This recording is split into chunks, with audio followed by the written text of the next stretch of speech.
Welcome. In this video, we will show how 𝗚𝗏 and the SmartRoughing plugin work together inside Autodesk Fusion to generate a physics-based roughing toolpath. First, open your part and switch to the manufacturing workspace. Create a new setup as you would for any milling operation. The next step is to assign the material and machine specifications. It's important to assign accurate power and torque data. This information is essential for achieving real-time cutting conditions, and you can obtain it directly from your machine manufacturer.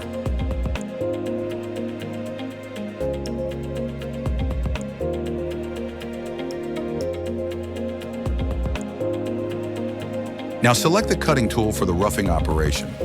Using the 𝗚𝗏 tool catalog, you can browse and select a tool that fits your application.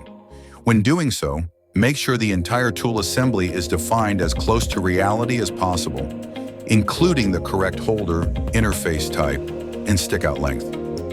Accurate tool assembly data is critical, as SmartRoughing evaluates tool deflection and bending limits at the spindle and holder interface.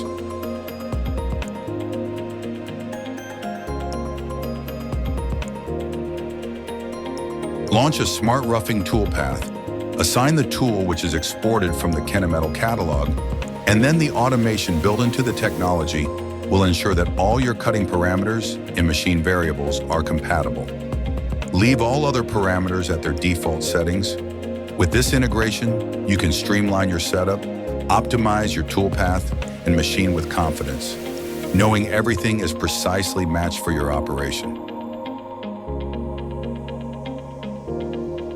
With all inputs defined, the other parameters are defined as a usual operation inside Fusion.